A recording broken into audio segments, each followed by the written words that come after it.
Phenomenal works of political art made by Mike Alowitz.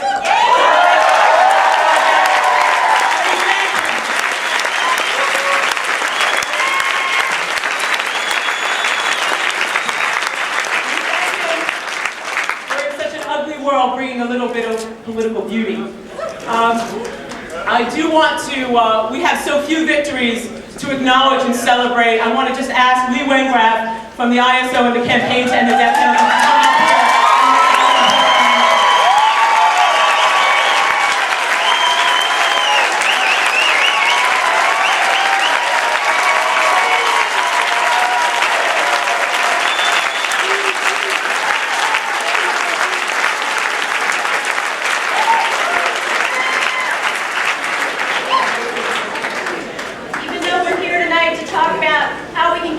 Build the fight against Bush's war in Iraq and Afghanistan.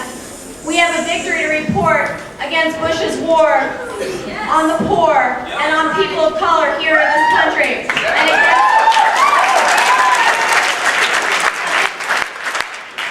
And a victory in our fight against the death penalty and the racist criminal justice system that they've been speeding up. Filling people, filling death rows, filling prisons. We finally have a victory to report, which is that Ryan Matthews, who was on death row in Louisiana for 7 years for a crime he didn't commit. He was 17, he was black, he was innocent. When he was set up and railroaded and funneled right onto death row after a 3-day trial, Ryan Matthews walked out of prison yesterday.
And give us a poem. We just wanted to acknowledge our audience tonight. We have has joined us tonight and will be speaking tomorrow.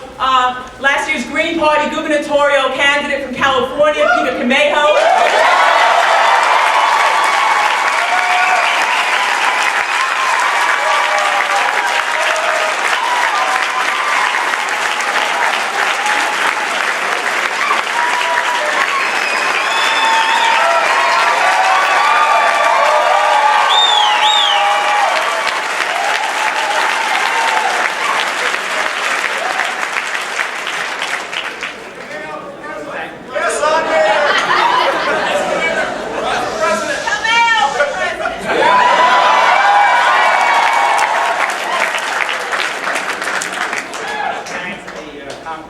Invited me to speak tomorrow. I'm going to be speaking about the 2004 elections and the Greens.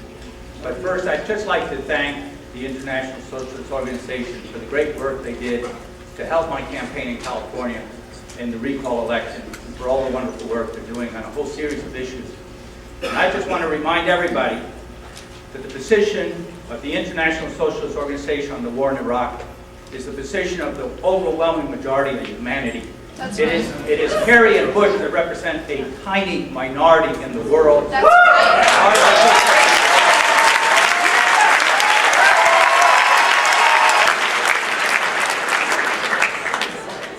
We thought it appropriate to begin this rally against war and empire with a poem from a man who is not only the poet laureate of South Africa, but a man who did time breaking rocks on Robben Island with Nelson Mandela, who was part of what Ronald Reagan, may he rest in great discomfort. Ronald Reagan referred to as a terrorist organization, the African National Congress. We'd like to invite Professor Brutus up here. He's been an inspiration to many of us, to myself personally, 20 years ago at Northwestern, and became a revolutionary then. I have not turned back, so we have him to claim.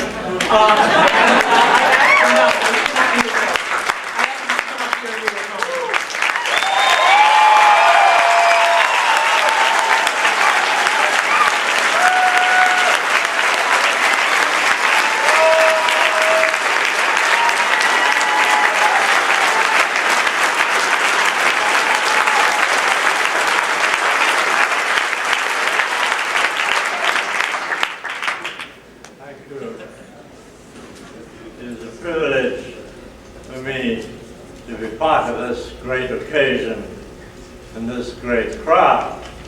I'm delighted with your energy and your enthusiasm and the evidence of your commitment to the struggle for social justice. This month we remember the students, high school students mostly, who died in Soweto, shot down by the South African police, who were marching in the name of a heroic young man. Some of you I know his name, Steve Biko.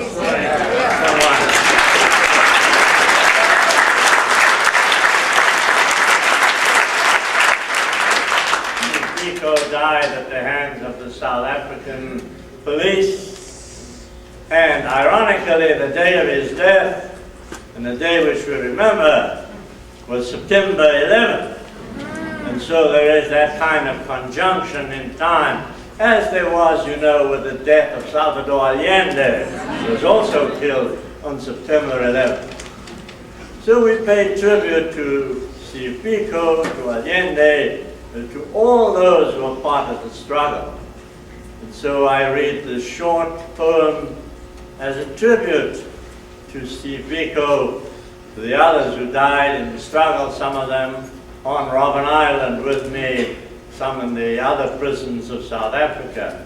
And we remember those who are dying now at the hands of US imperialism in Iraq, in Afghanistan, in Guantanamo, in other places around the world. That too is part of our struggle.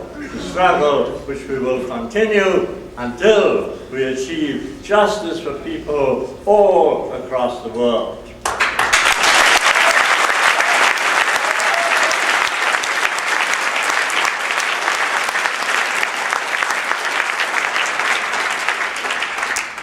We gather to remember those who died for freedom. We remember Steve Biko and the students who died in the mud and the slush of Soweto. We remember those who died in other parts of the world in the struggle for freedom. And together we commit ourselves.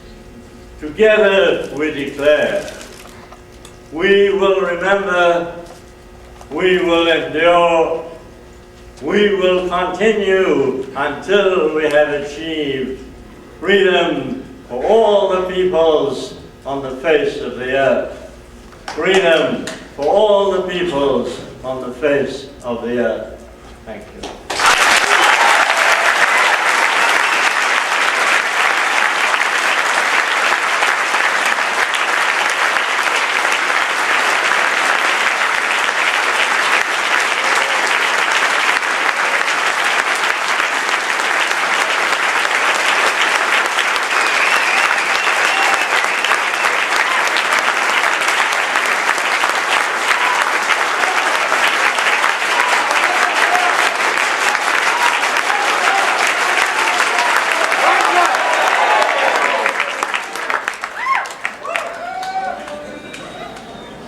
Part of our responsibility as a revolutionary socialist in speaking truth to power, we have an obligation to bring the voices of people who resist, including from among the ranks of the military, to the attention of people. And even though the American government won't acknowledge their existence, we need to hear. And there was a beginning, only the beginnings of that movement. And we are so thrilled and proud to have Michael Hoffman, a veteran of this Iraq war,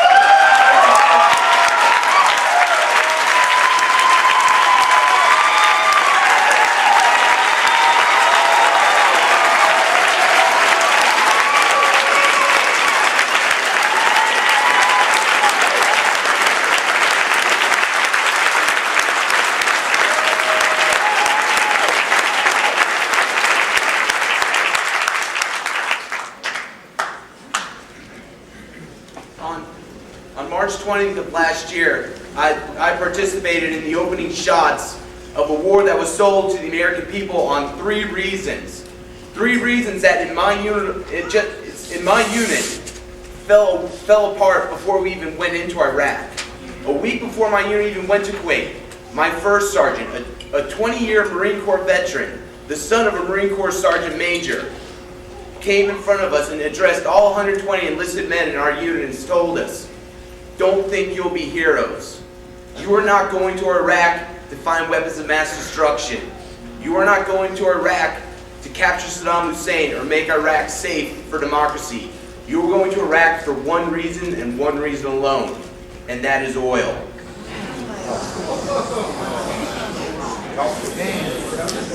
We went in there knowing full well what the real stakes are, but we had our own personal stakes. Those were to go over there and make sure all of our friends came back alive and in one piece. My unit accomplished that. Unfortunately, over 800 Americans were not that lucky. And now this war continues, in spite of the lies that have now been proven that were told by the Bush administration. Lies that go beyond the one that they're now showing to be false in the 9/11 Commission. Things like what the Bush administration stated, that was, we were more prepared for this war than any other military conflict in American history. If that is true, I am very glad I wasn't part of those conflicts. Examples of this abound. One prime example is the idea of the body armor we keep hearing about. What they're talking about is ballistic plates. Each soldier is supposed to be issued 2 of these, and this is one of the greatest advances in personal defense for a soldier that you could ever create. These will stop AK-47 rounds and save lives if everyone had them in the correct amount. Instead, many units had enough to supply each service member with 1. Some had none at all. And the problem is that if you had 1, there were times when you were better with no body armor than just simply 1 piece of ballistic armor. Because if you were wearing that plate in your chest and you get shot in the back, that round will travel through your body, hit the ballistic plate, ricochet, lose most of momentum, and go tumbling back through your body, turning what would probably be a serious but non-fatal wound into instant death.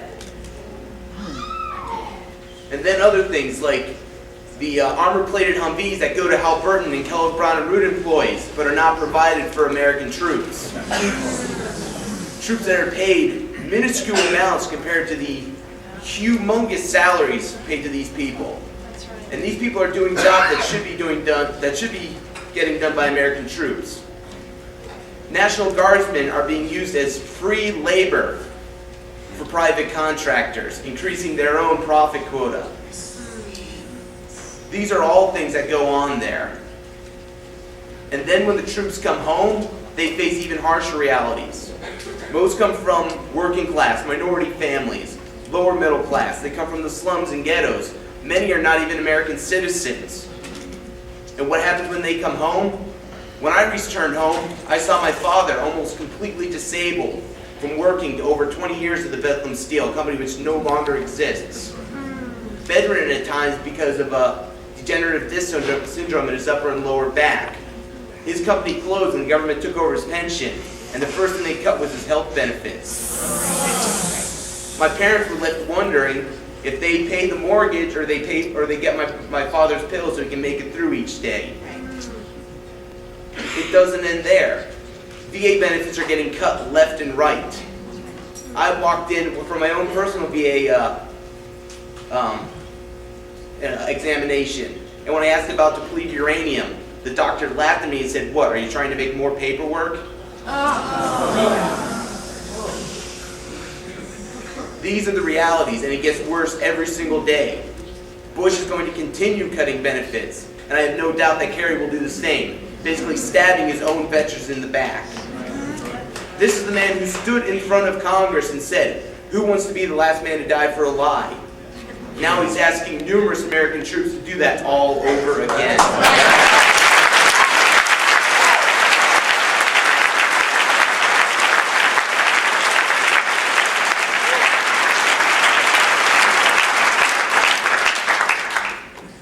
And we see more and What happened at the Abu Ghraib prison is not accidental. It's not a few soldiers not following orders. This goes from the top down. You have military intelligence going in there and playing on the emotions of these soldiers. These soldiers are guilty. They did something wrong, but the people above them knew what they were doing. They played on the fears and emotions of these soldiers. They told them, American soldiers are dying because we don't have enough intelligence. You need to save their lives. You need to do everything you can to make sure we get actionable, is the word they used, intelligence, that we can use against them. And you have to remember, while they are telling them this, Abu Ghraib prison was being mortared almost every single night. And they were basically telling them, save your own life, torture these people, do whatever you can to get this information from them. And that's what they did. And now the ones who are above them claim they know nothing about this. Well, if they know nothing about this, they failed in their job as military commanders. So they are either guilty of telling them and allowing them to do this, or they are guilty of not doing their job. Either way, they need to pay for what they've done wrong.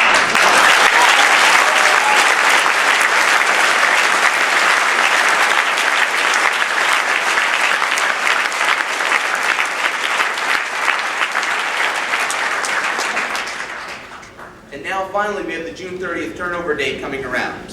And what is that going to mean for the average American service member over there? Absolutely nothing. They will still be there, whether the UN puts their stamp of approval on it or not. Because one thing we need to realize is that U.S. troops in blue helmets are still U.S. troops that are underpaid and under-equipped that should not be there in the first place.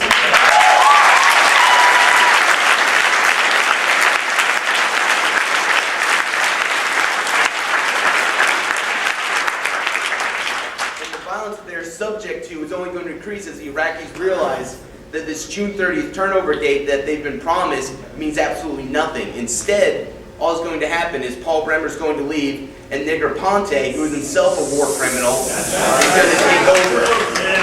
And we will have the second largest military force, which is mercenaries, made up of war criminals themselves from the United States and other countries. Many of them SOA trained, are going to simply take over. And now you will have a war criminal responsible for many of the atrocities in Vietnam and the Iran-Contra affair is now going to be in charge of an army of war criminals. And I cannot even imagine what can happen underneath that group. So now we'll just see a continued and escalated violence against the Americans and all other people in Iraq. So what is the option? There is only one option left. We cannot put a UN stamp of approval. We cannot continue to have a U.S. presence in Iraq. We need to bring the troops home now.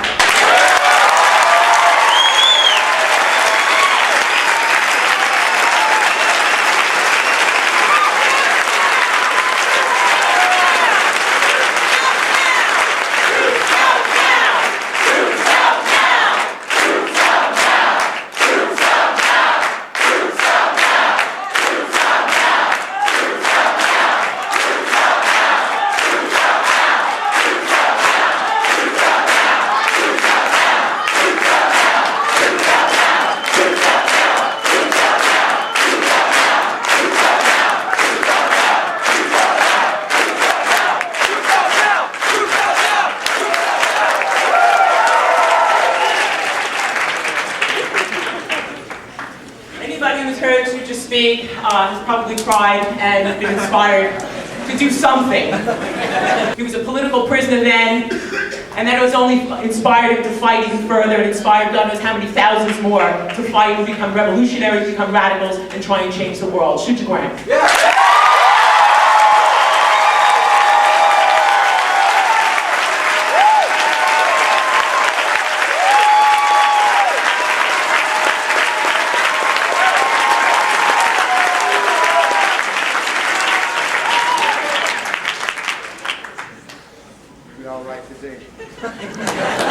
Look at me now, San Quentin.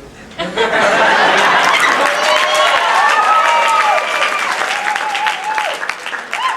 talking about the grassroots movement.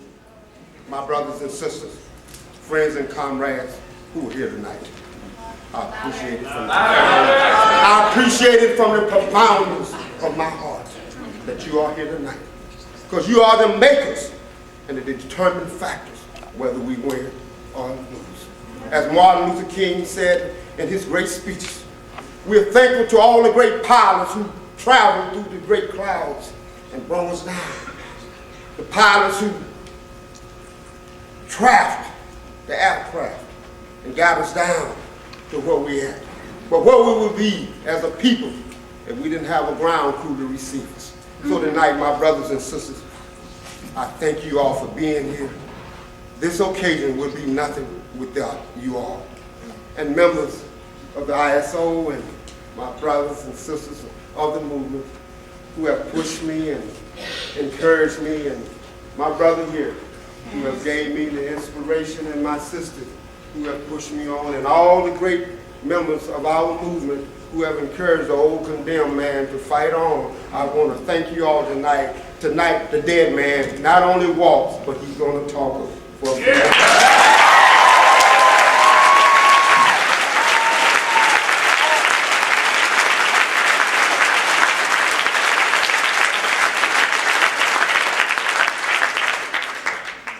My brothers and sisters, it's been a long struggle for me as an old former death row person, and I've come a long way. But I didn't come that way by myself.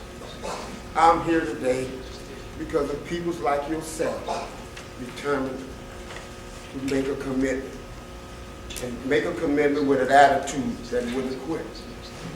And they put pressure on the state Supreme Courts to make a determination because they felt it.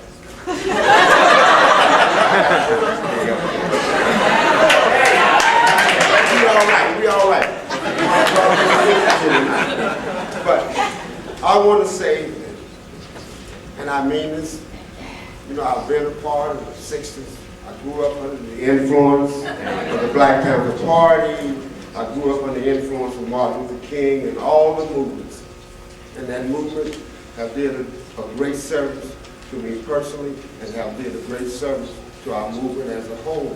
So, in honor of those who have served and sacrificed and gave their lives to our movement, I would like to say thanks to those, and those who are still, like myself, a survivor that is here tonight. I want to say that I've been a committed person, and I'm glad to be a survivor. For many years, I lived with a guilt trip, because all of my friends have went to the wayside, and I have to make new friends again in our movement. And I want to thank you all for encouraging the old condemned man to go on and continue to be a young socialist. Who am I? I'm not just a socialist, I'm a death row person. I'm not just a death row person, I'm a prisoner. And as long as there's prisoners in America, I will always be a prisoner. As long as there's hungriness in America, I will remain a hungry person. As long as there's homeless in America, I will remain a homeless person. I speak on the behalf of the voiceless and the people who cannot speak today. My brothers, we are here because we are trying to create a socialist movement. Socialism in our time is not only possible, but achievable. Many of the guards, when I went to death row, and I want to try to be real quick with this here, when I went to death row and how I was beaten down, and much of the things that have been going on in Iraq today have reflected my whole life. Many of the things that you've seen when you've seen the film of Attica reflected my life. That picture told everything. I've come many times and spoke to you all, but I think that picture of Attica and what you've been seeing in Iraq today and the yesterdays is going to reflect a greater picture for you all.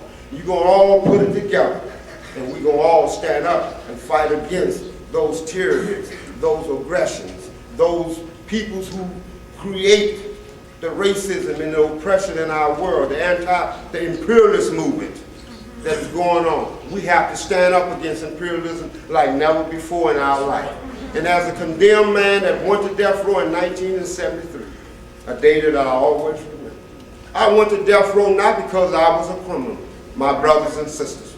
I went to death row because I joined a movement to stand up for humanity. And I paid an awful price. But I'm proud to stay here today as an old socialist who is fading were trying to hold on. I have no regrets about my stand and the stand of the people who still there.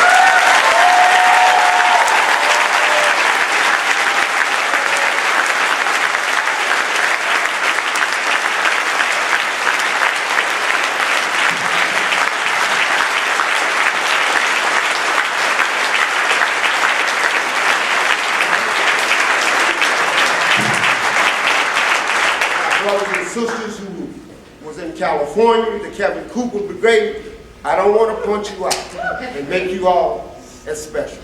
But my brothers, you are special. Because I went in the 90s. A lot of people feel that the Kevin Cooper thing grew overnight. But the Kevin Cooper thing didn't grow overnight and become a household name. It came out of an experience and a dedication that started back in the 90s. When I went to California and Cameron, the people from California and the young students from Berkeley University that stood up. As I traveled in and came in on the plane, they picked me up and took me out to the battlefield. I said, what we have to do? Say, Sujar, there's only one thing we have to do. We have to stand up and fight, here your shoes, here your battlefield equipment, let's go to work.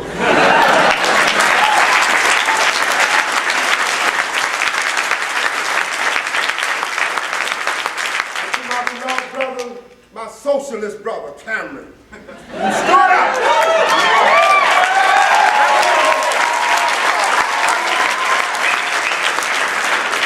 I remember when I come in and the young ISO members in the campaign to end the death penalty took me in, gave me 5 or 6 keys. I said, oh my God, what I'm doing with all these keys. You got to do what you got to do, come when you want to. He said, just be ready to fight when we call on you. I said, that's enough. I said, well, Cameron, I got 5 or 6 keys. He said, no, you have 7. That's a common. And during that struggle, as we got off the plane, and the most wonderful thing that happened during those courses of events in Kevin Cooper's case, our people were so dedicated and so committed. People took off from their work. This is what we're talking about, commitment and attitude. People took off from work, made up different stories why they told their bosses they couldn't leave. They were standing up against racism and capital punishment in America. It was a former death row person that was being persecuted by the United States government. I feel solidarity not only with the Iraq people, but I feel solidarity with the people that was in Guantanamo Bay. That's right.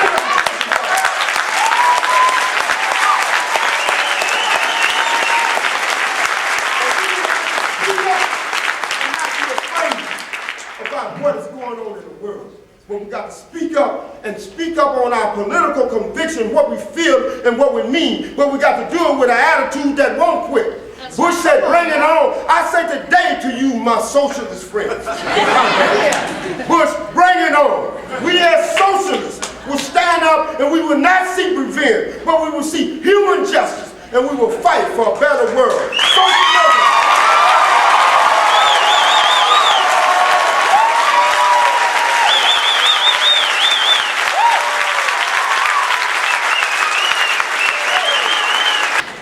I'm so excited, you know, like, what you all did is your fault. And I thank you for being your fault, because if you wouldn't be here, I wouldn't even be up here myself. I'd be talking to myself, and I do that a lot. I'm happy to be talking to you all, young socialists and comrades. And as a former condemned man and been on death row and been subjected to the worst of everything, I want you all, as you leave here, I want you to try to remember a few things. As I struggled in my life in the 60s and 70s, and now I'm into whatever they call it, I can't even remember it. But I just want you all to remember, I'm a survivor because of you. I'll survive because I've had an attitude. And most people say, but Sue, what you did and how did you survive the brutality and the oppression? I say, I went to war with a conviction. I didn't go to war and fight against America and fight against prison brutality and fight against racism based on emotionalism. I went with a socialist conviction. I went with a revolutionary conviction. I'm a revolutionary socialist. I stand here today with my socialist brothers at the ISO, and I say we're going to move on. We're going to make a better world, and not only a better world is possible, we're going to achieve that better world. I'm not worried about achievement in my time. I have patience. I want you to achieve it in your time. As an old guard, y'all can't help me too much. My emotions and my feelings has been deeply disturbed by what I've faced in my lifetime. But I want to say to you all, everything that I've faced in my life, I've faced it with pride and dignity and with your support. I have no regrets. Only regrets that I have in my life, I wish I would have started when I come out of my mother's womb.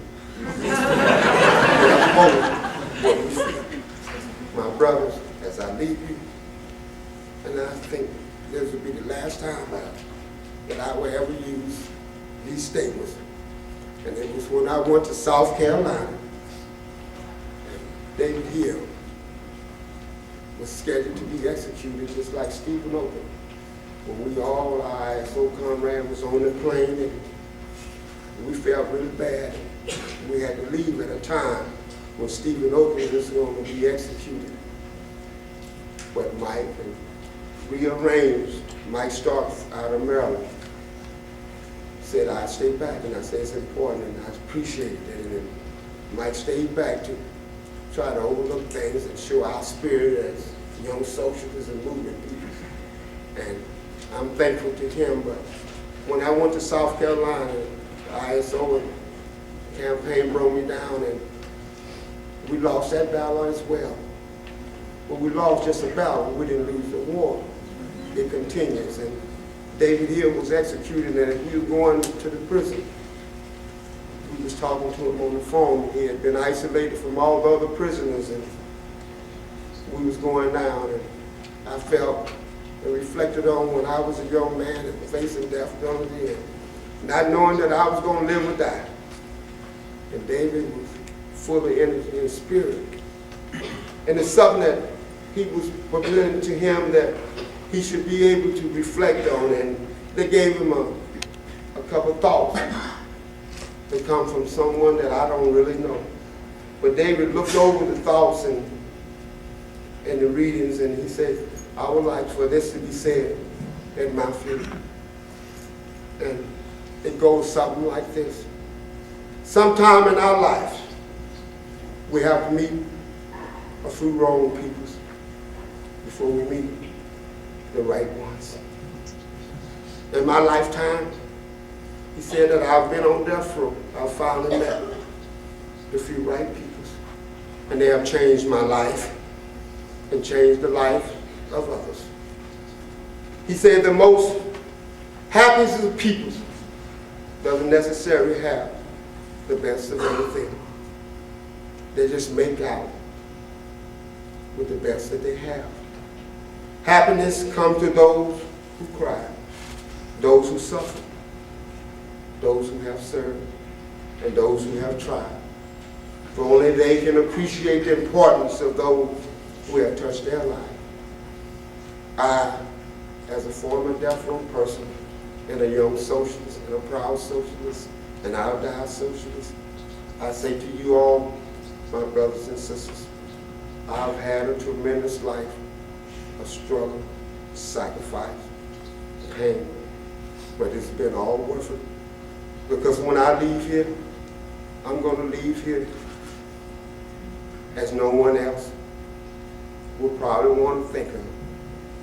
I've lived and I've struggled, but when I leave here, you will be crying.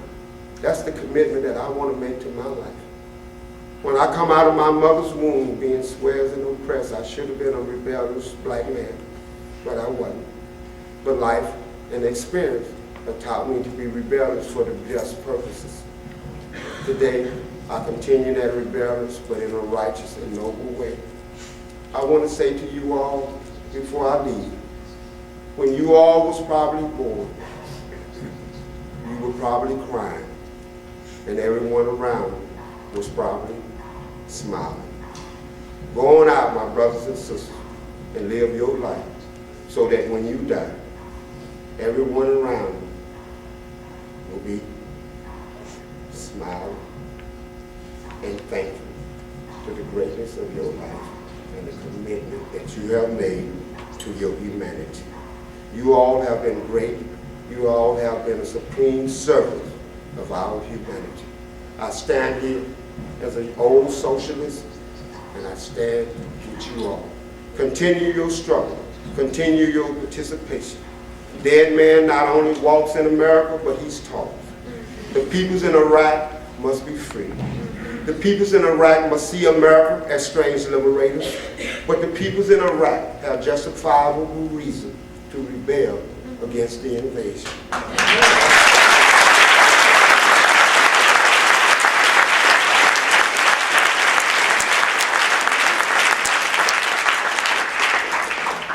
To the ISO, to my comrades of struggle, thank you all for pushing the old man onwards. And I can say this with confidence. No matter what happened in my life, my last thoughts will be of wonderful people like yourselves. I want to thank you for pushing me onwards, and thank you for giving me the opportunity to stand. San Quentin, the dead man walking, the dead man going to sit down, but he still has a commitment that won't quit. Right. You've always said to me, we're going to beat you down. We can kill George Jackson. We can kill Malcolm. We can kill all the struggle people that have stood up. You just a nobody trying to stand up. Today, my brothers and sisters, you have made me feel as somebody. And I don't know what to say outside of that. Because that means more to me. After being beaten down and told that I was a nobody, that means more. Fight for socialism, end imperialism, end capitalism. Stand up, have an attitude that won't quit, have an attitude that is so dominant that everybody will listen and say, here lies a great fighter who fought so well that they deserve to be in the line of the kingdom of righteousness. You are the righteous people. You are the supreme servant. You are the makers and the determine whether we win or not. Go on and determine victory for us. Thank you, my brother.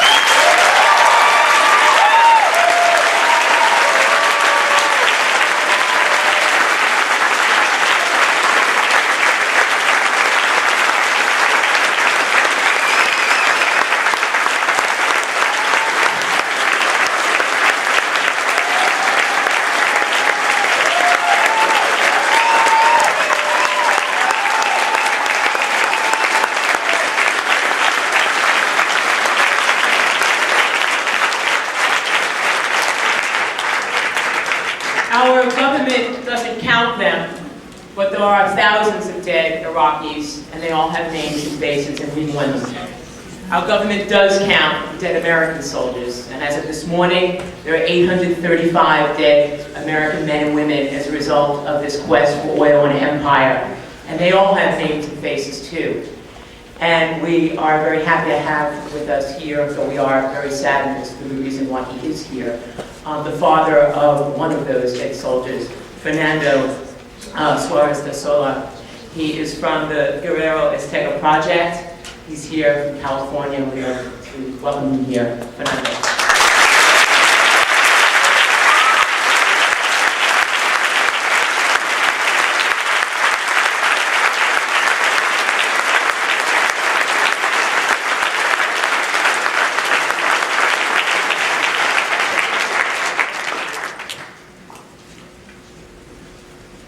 Buenas noches a todos. Buenas noches.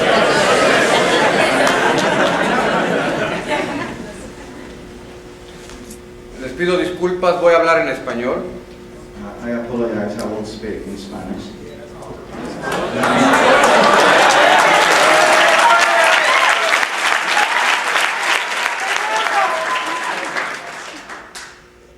El día de hoy, en la mesa de trabajo de la tarde, Oye, mientras teníamos una de las...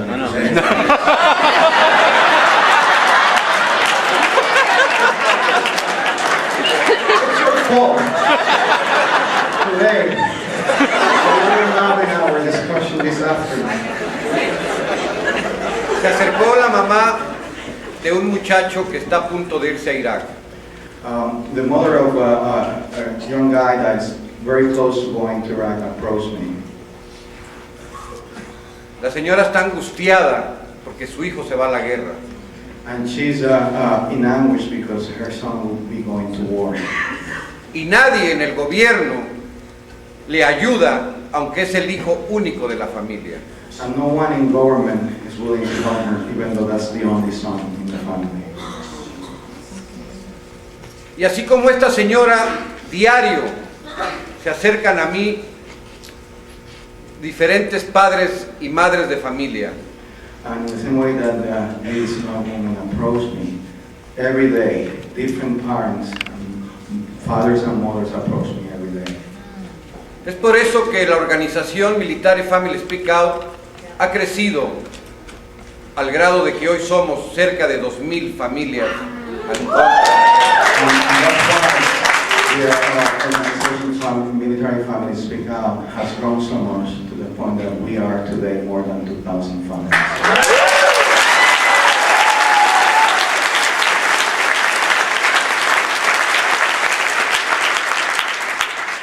Military Family Speak Out y el proyecto Guerrero Azteca por la Paz, no nada más venimos a hablar. Military Family Speak Out and the Proyecto Azteca por la Paz, we just don't come here to speak. Nosotros estamos actuando, We're acting. estamos tomando las calles, We're taking to the street. vamos al Congreso y empujamos a los congresistas. We go to Congress and we push the congressmen. Pagamos cientos de dólares de teléfono de hablar diario a la Casa Blanca y al Congreso. We pay hundreds of dollars in phone bills because we call Congress and we call the White House. Y lo más importante, estamos yendo a las high school. And even most important, we're going to high schools. Porque creemos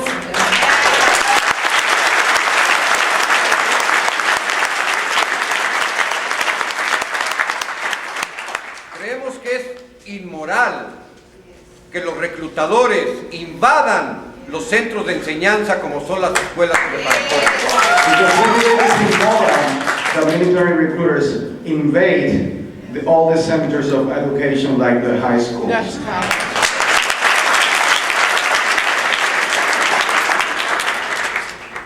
Y tenemos que sacarlos de ahí, a patadas si es necesario, pero sacarlos. And we have to take them out of there, even we have to kick them in the ass.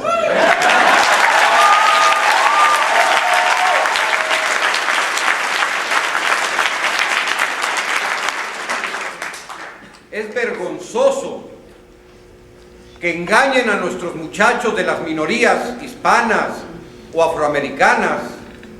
It is an embarrassment that they have to go and lie and fool our young kids from the minorities, whether it's Latinos or African Americans. Con promesas de dinero para la escuela y papeles de ciudadanía.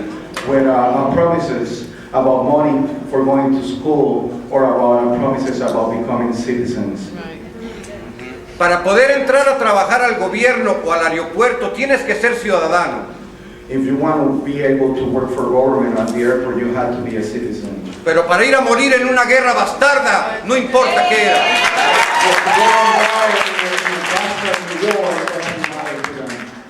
Y tenemos que parar eso. And we have to stop that.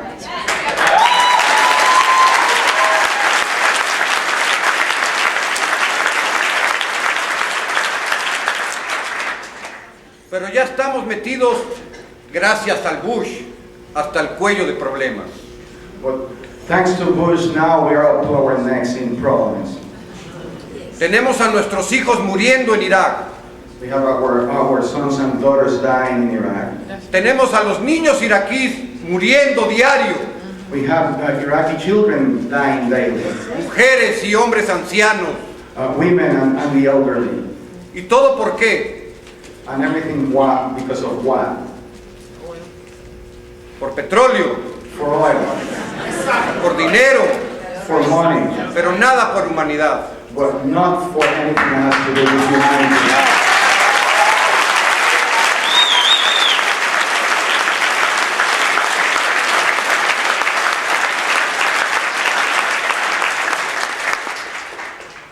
Estos son niños de Irak en una escuela primaria. These are Iraqi children at elementary school. Es una escuela, no es una base militar. It is a school, not a military base. El 23 de marzo murieron 15 niños aquí por las bombas americanas. On March 23rd, 15 of these children died because of American bombs. Estos son los terroristas que dice Bush. Are these the terrorists that Bush claims? No. Los terroristas están en la Casa Blanca y en el Congreso.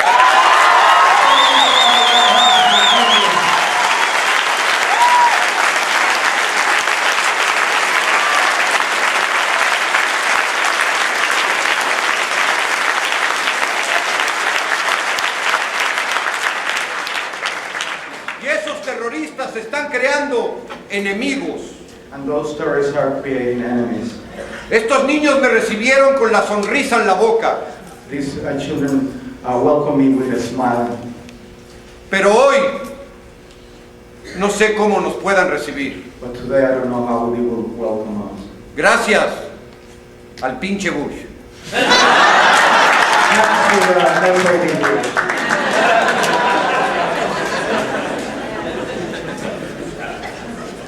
Please. It's beautiful that a lot of people coming here and speak about the socialism, speak about the justice and peace. It's beautiful. But we need to wake up. We need to take the streets. We need to gather the phone, read the letters, and push every day administration and say no more illegal occupation in Iraq. Free Palestine people and bring the hope.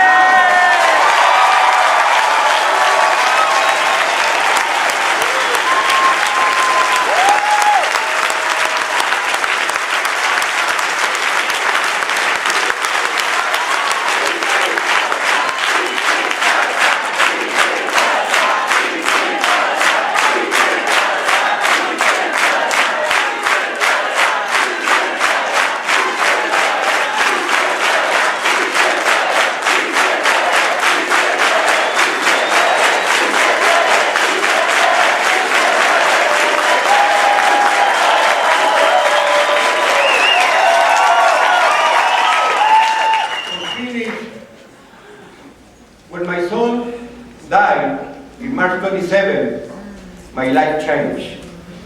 I am catcher in 1711 and I delivered the newspaper. I lost my son, I lost my job, and I sacrificed my family only because my son told me one day, Father, I entered the Marine Corps for the healthy people, not for the kill the innocents.